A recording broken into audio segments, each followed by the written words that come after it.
आज की क्लास में आप लोगों को पढ़ना है आबंध का क्रिस्टल क्षेत्र सिद्धांत, crystal field theory of bonding. इसी को शॉर्ट रूप में क्या बोला जाता है? CFT। क्या कहते हैं इसी को शॉर्ट रूप में? हम CFT कहा जाता है, क्रिस्टल फील्ड थ्योरी। इस सिद्धांत में क्या दिया गया है? उपसहसंयोजन युग्मकों का, उपसहसंयोजन युग्मकों में आबंध का वैद्युत स्थिर मॉडल प्रस्तुत किया गया है। किसका? आबंध का कौन सा मॉडल प्रस्तुत किया गया है? वैद्युत स्थिर मॉडल प्रस्तुत किया गया है। वैद्युत स्थिर मॉडल क्या होता है आपको पता होना चाहिए। कोई भी उपसहसंयोजन यौगिक है जैसे K4, F CN6, यही कंपाउंड है। इस यौगिक में केंद्रीय धातु प्रमाण के रूप में आपका क्या उपस्थित है?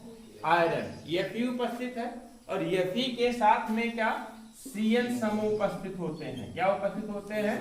Cn समूह उपस्थित होते हैं। और ये Cn समूह जो लिगंड के रूप में होते हैं, इन्हें बताया गया है इस आबंधी सिद्धांत में कि ये Cn समूह और Fe के बीच में पूर्णतः कौन सा बंध पाया जाता है? आयनिक आबंध पाया जाता है। CFT में बताया गया Fe और Cn के बीच में पूर्णतः कौन सा आबंध पाया जाता है? आयनिक आबंध पाया जाता है। इस सिद्धांत के आधार पर, CFT के आधार पर किसी भी यौगिक के कौन कौन से गुणों की व्याख्या की जा सकती है? इनके रंग की व्याख्या की जा सकती है। किसकी? रंग की व्याख्या की जा सकती है। किसका रंग कैसा होगा? और कौन से चुंबकीय गुणों की व्याख्या किया जा सकता है? किसकी व्याख्या किया जा सकता है? रंग और चुंबकीय गुणों की व्याख्या किया जा सकता है। तो हेडिंग डालिए, आबंध का क्रिस्टल क्षेत्र सिद्धांत, crystal field theory of bonding, bracket लिख लीजिएगा CFT। लिखिए, यह सिद्धांत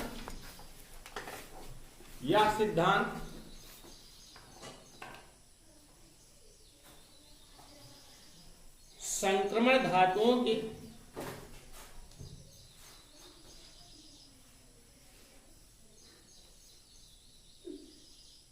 उपसहसंयोजन यौगिकों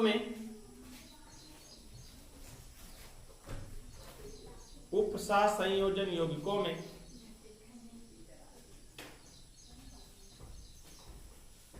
आबंध का स्थिर वैद्युत मॉडल प्रस्तुत करता है। आबंध का स्थिर वैद्युत मॉडल प्रस्तुत करता है।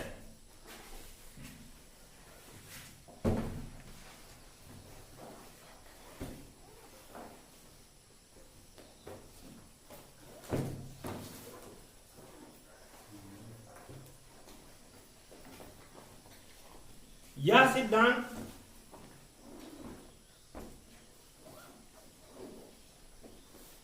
संक्रमण धातुओं के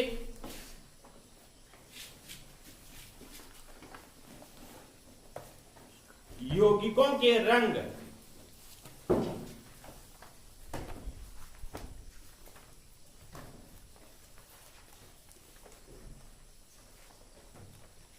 और चुंबकीय गुणों की व्याख्या करता है। किसकी व्याख्या करता है? उस यौगिक का रंग और किसकी? चुंबकीय गुणों की व्याख्या करता है।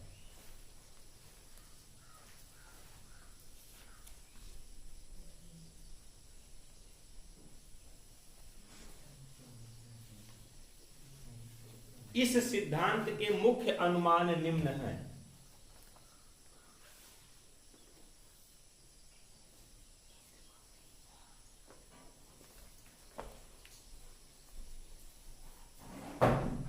मुख्य अनुमान निम्न है।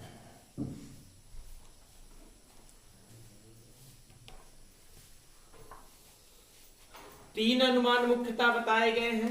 पहला हमने बताया कि उपसहसंयोजन यौगिकों में केंद्रीय धातु, उपसहसंयोजन यौगिकों में कौन सा?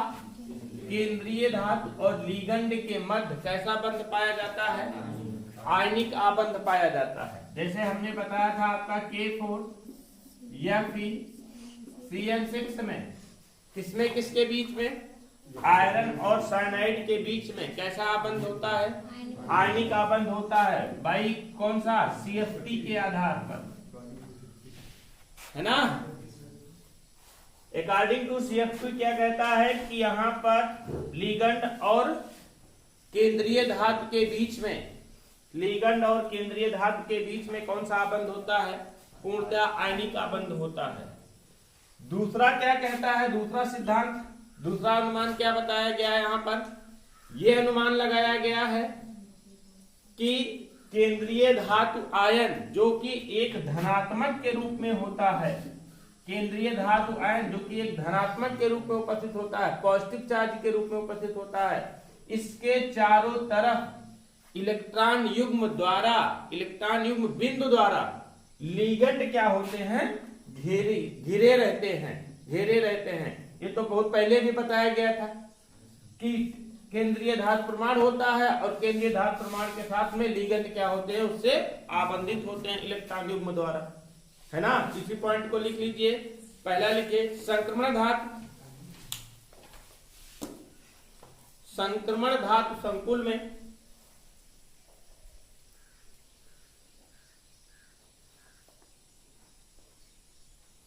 धातु आयन और लिगंडों के मध्य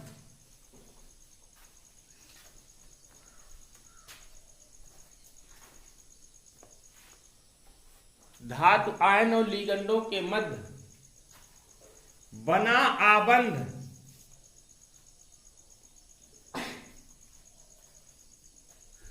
पूर्णतः आयनिक होता है। नहीं है, पूर्णतः आयनिक होता है।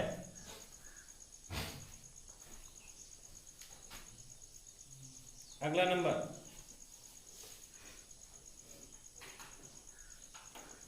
संकुल में केंद्रीय धातु आयन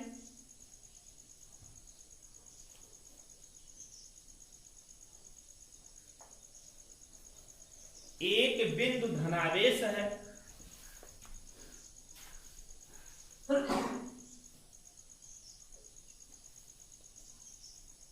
एक बिंदु धनावेश है जो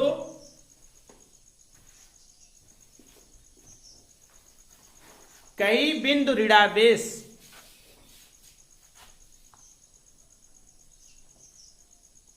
ब्रैकेट में लिख लोगे क्या? लिगंडों द्वारा घिरा रहता है।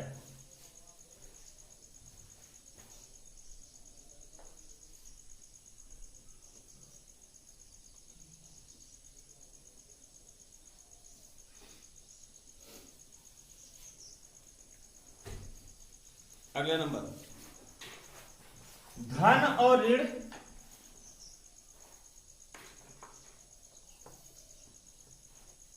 आवेशों के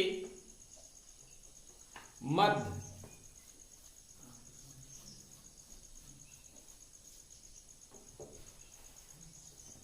स्थिर वैद्युत अन्योन क्रियाओं से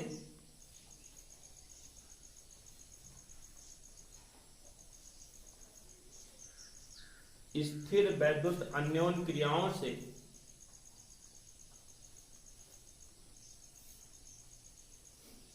उनके मध्य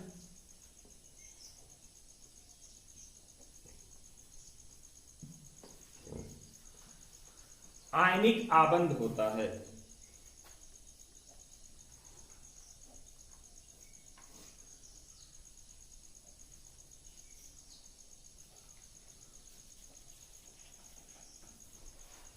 देखिए आयनिक आबंध क्यों बताया गया? क्योंकि केंद्रीय धातु पर d ऑर्बिटल क्या होते हैं? रिक्त होते हैं, है ना। लिख लीजिए इसी पॉइंट को। केंद्रीय धातु में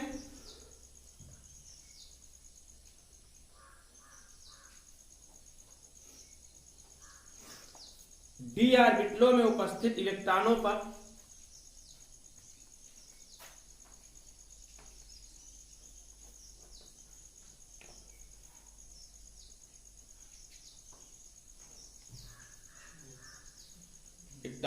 उनके आयनिक वातावरण के प्रभाव का आयनिक वातावरण के प्रभाव का वर्णन करता है।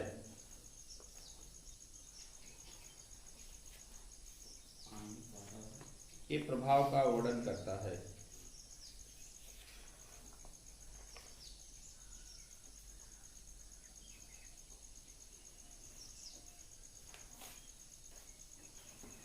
ये CFT समाप्त हुआ।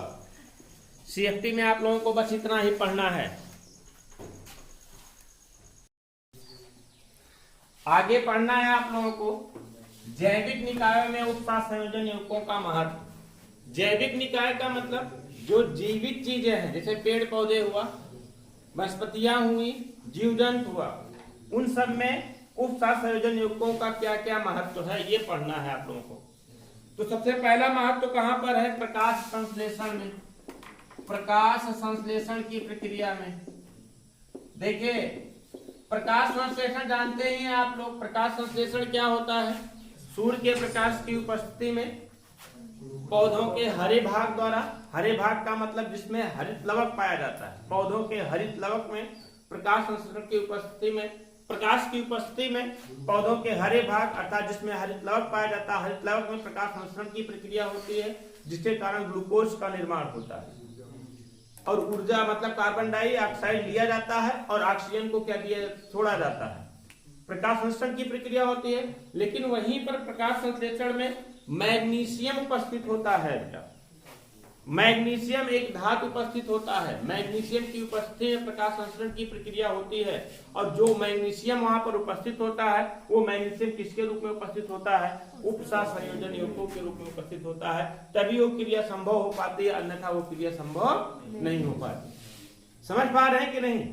प्रकाश संश्लेषण की प्रक्रिया में, प्रकाश संश्लेषण की प्रक्रिया में मैग्नीशियम की उपस्थिति अनिवार्य है। मैग्नीशियम में उपस्थित नहीं होगा तो प्रकाश संश्लेषण की प्रक्रिया नहीं हो सकती है। और वो मैग्नीशियम उपस्थित होता है किसके रूप में? उपसार संयोजन युग्मों के रूप में। अर्थात प्रकाश संश्लेषण में भी उपसार संयोजन युग्मों का महत्व है कि नहीं है? महत्व है। अगला देखिए, ऑक्सीजन वाहन में दूसरा,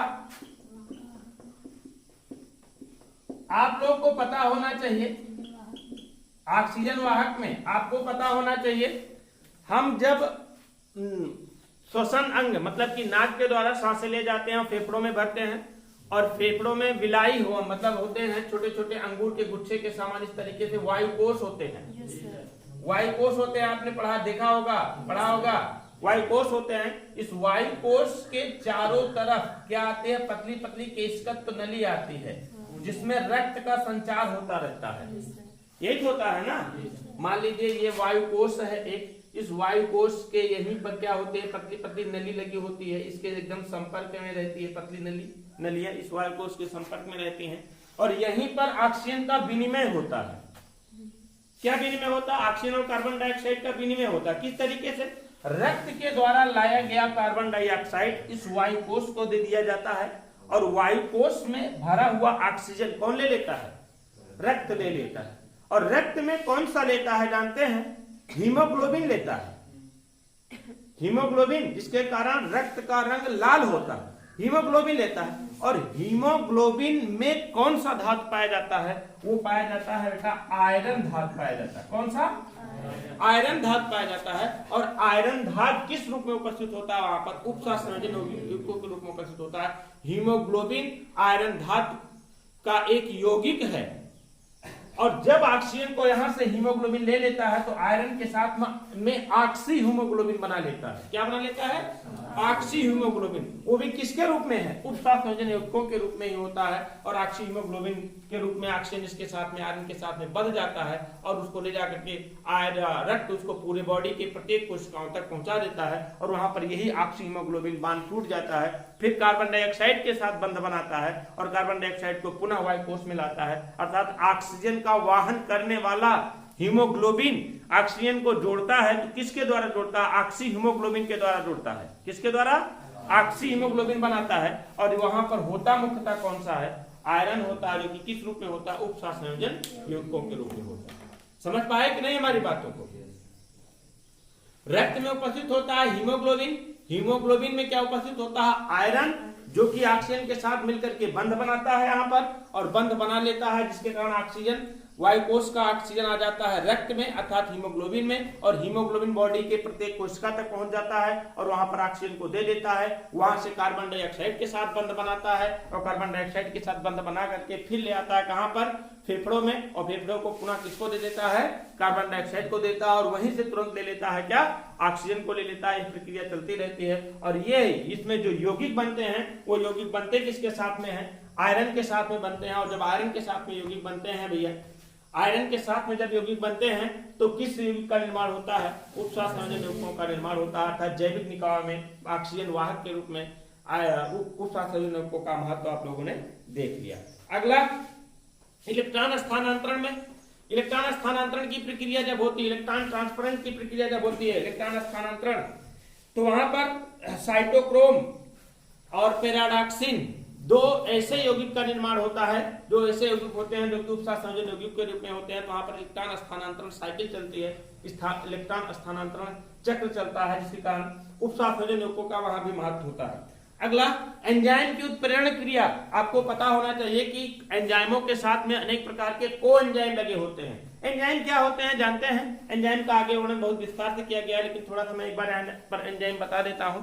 एंजाइम एक प्रकार के प्रोटीन होते हैं जो कि हमारी बॉडी में जैव रासायनिक क्रिया को नियंत्रित करते हैं, कह सकते हैं उत्प्रेरित करते हैं।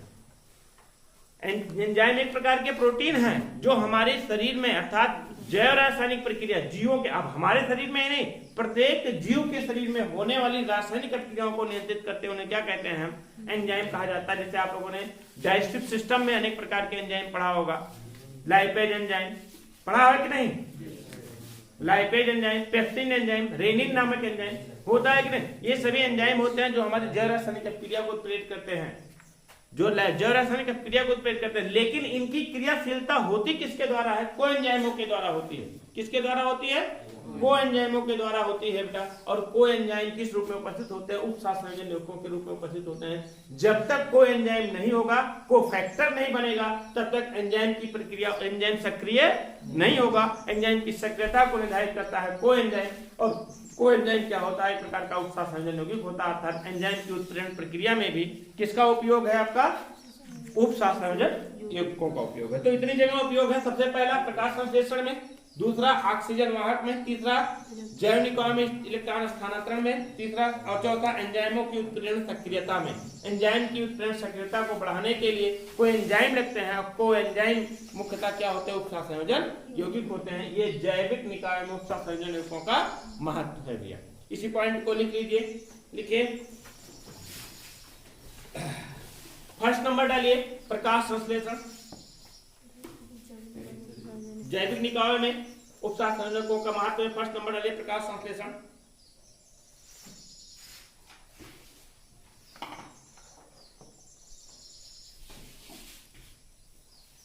लिखिए मैग्नीशियम संकुल यौगिक की उपस्थिति में, मैग्नीशियम संकुल यौगिक की उपस्थिति में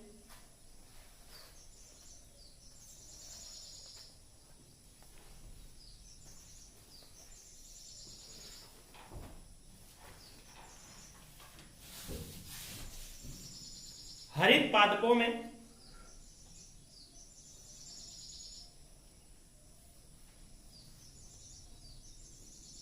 प्रकाश संश्लेषण होता है।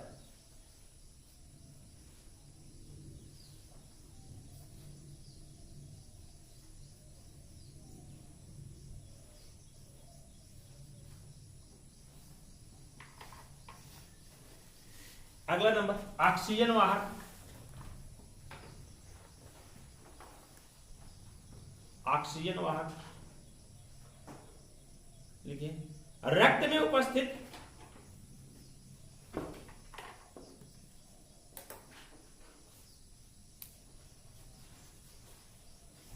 आयरन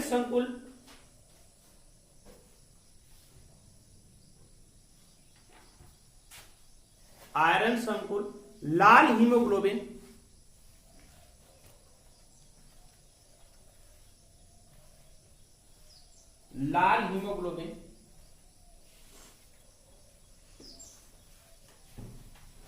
ऑक्सीजन का वाहक करता है।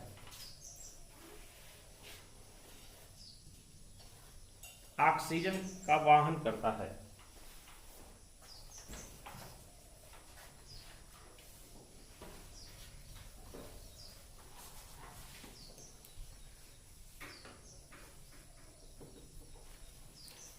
अगला नंबर, जैविक निकायों में इलेक्ट्रॉन स्थानांतरण।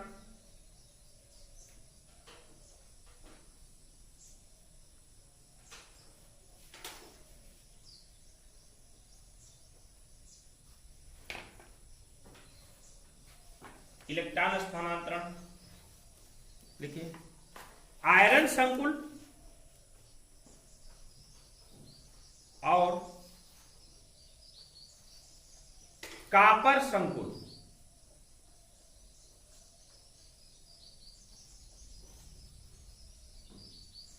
जैविक निकायों में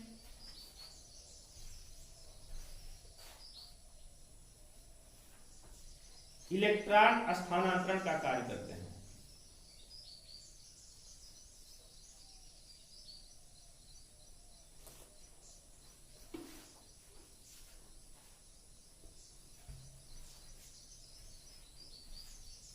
अगला नंबर,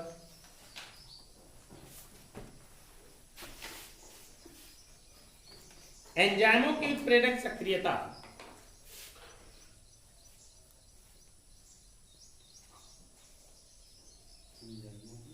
उत्प्रेरक सक्रियता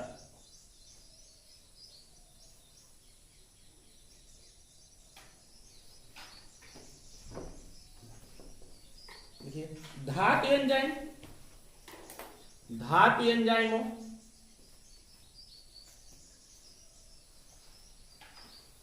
और धातु कोएंजाइमों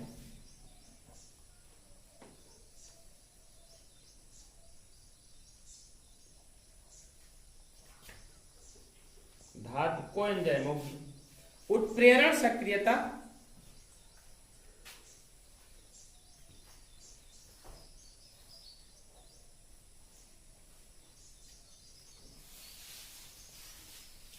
एंजाइम के सक्रिय स्थल पर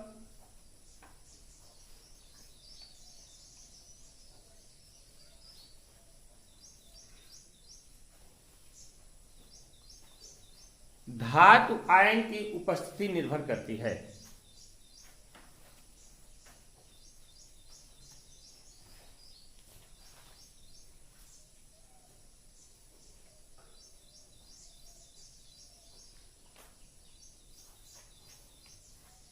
ये समाप्त हुआ, उपसंयोजन यौगिक पूरा टॉपिक समाप्त हुआ। अब इसमें कुछ विशेष रह नहीं गया है, हमें नहीं लगता कुछ छूटा होगा। मान लीजिए कुछ छूटा भी होगा तो उसको हम दोबारा पढ़ा देंगे, लेकिन अब कुछ शेष नहीं है इसमें।